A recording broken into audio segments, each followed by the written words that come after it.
I greet you in the name of our Lord Jesus Christ.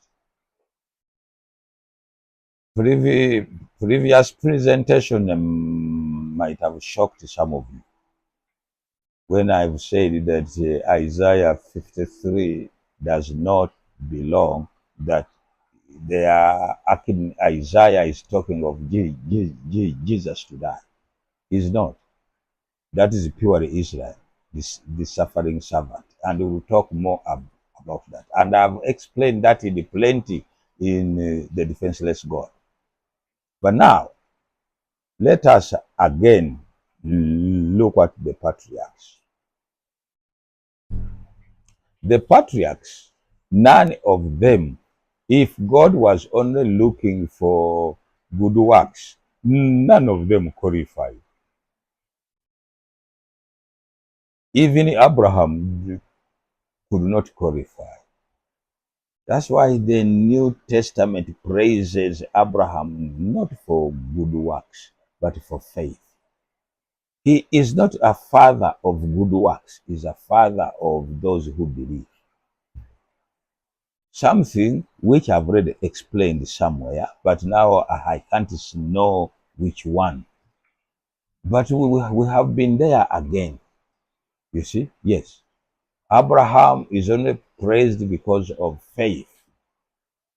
A heathen man to turn it to God, who has come by himself, and he accepts him.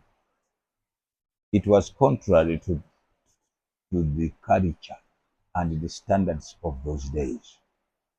But since a lot of our sermons are ethical, and they can only, make sense and capture people when we refer to good behaviors of Bible characters, and everybody wishes that he should behave like them, then it becomes very difficult for us to overcome this syndrome that of good works prompts God to do wonders for you. Even nowadays, you see, that's what it is. And you know how much we quote Malachi, you see, so that if you give, if you do this, if you do this. But now let us look at religion, which is always emphasizing good works, and faith, you see, which is what Jesus Christ came back to restore to the foreign race. I have talked to you over and over that Adam lost faith. That is the cause of what we see now. All the suffering.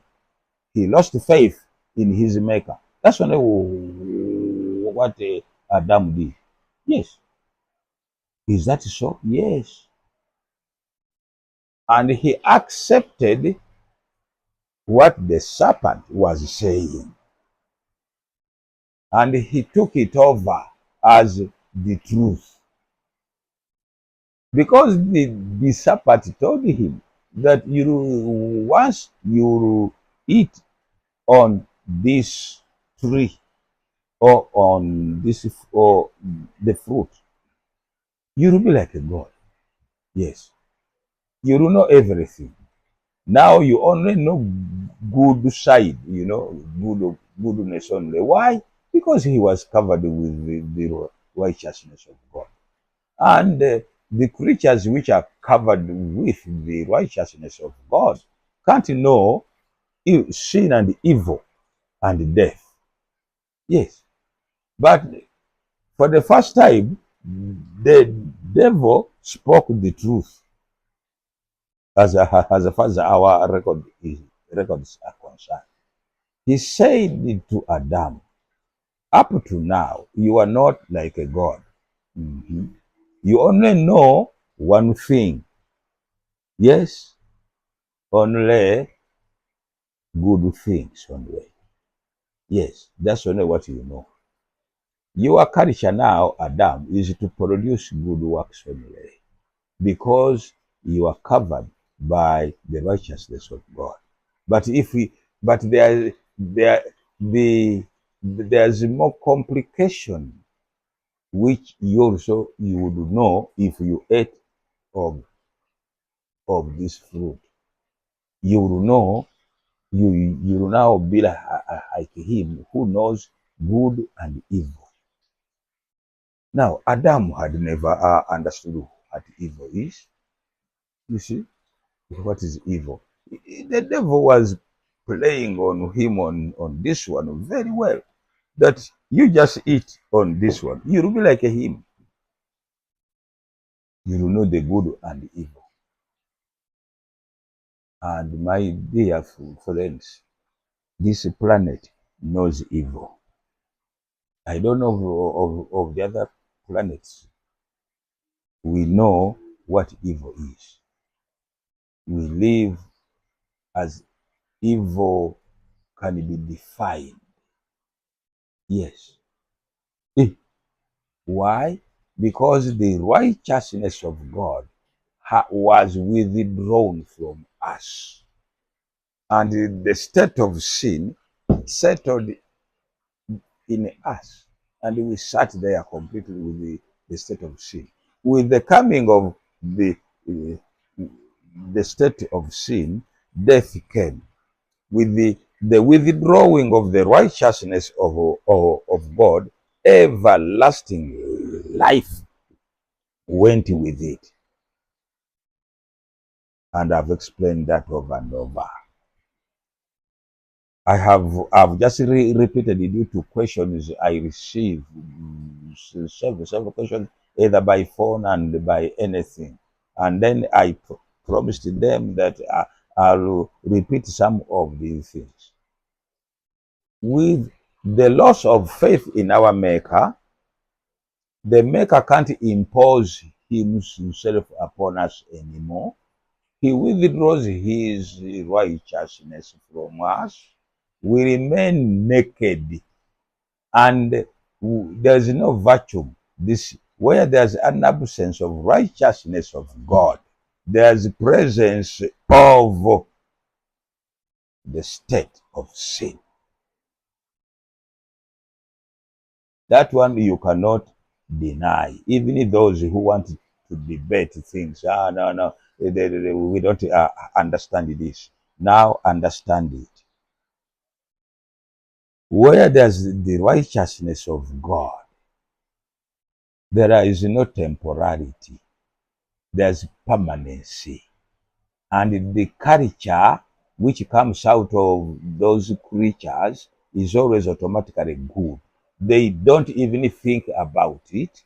They have no efforts to do good. No effort whatsoever. And they are not proud that they are doing good things. Because that's the way they are.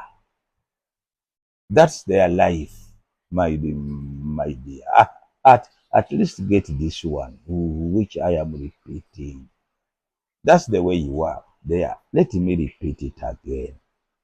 Where the righteousness of God reigns is there is no temporality. No, there is no temporality. It is permanency.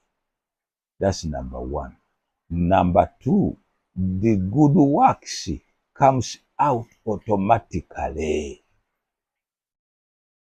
And there's nobody will again make noise about it. Don't you see? I am performing well. You people do good works because that's the culture of where the presence of the righteousness of God is. That's all the creatures' righteousness works comes out of them. That's why we are now informing you. Please listen carefully. The righteousness of God automatically produces good works. The state of sin, especially you people who have been calling and who says we want clarification now, listen. For those who have already picked it, it's okay. But allow me to to help these others. Okay? Now, an absence of the righteousness of God, automatically there is the state of sin.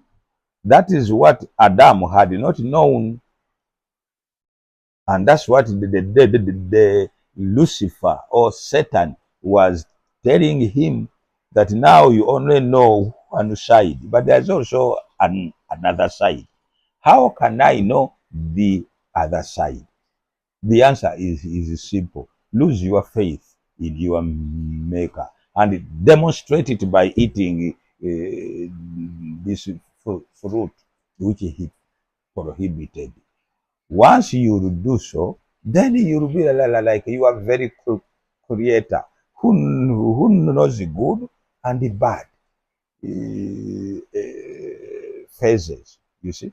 And then you'll be like him completely. You'll know the good, and you also be knowing the bad. But the word of knowledge there, it is experience which it is not an academic knowledge or a philosophical knowledge. It is experience. You are now in your experience. It is not complete.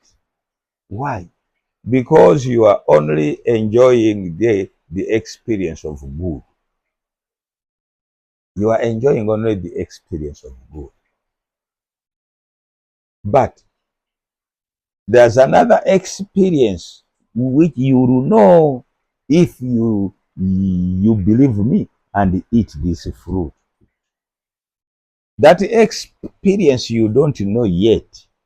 It is only God who knows it. But if you want to be like God, then do this. And you will know the experience. Poor Adam didn't know that by behaving that way, he will totally lose the first experience. Yes. That's what the devil did not clearly speak.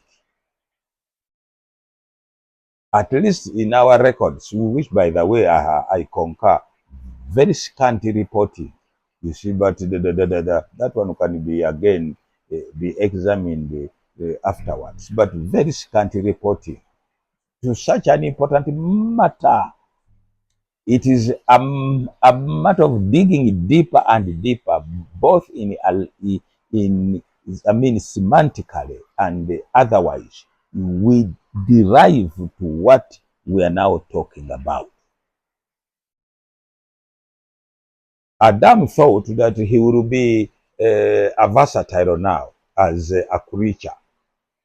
He will be enjoying both experiences. You can't have them both.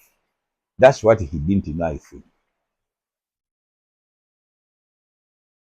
That's why he took it easy.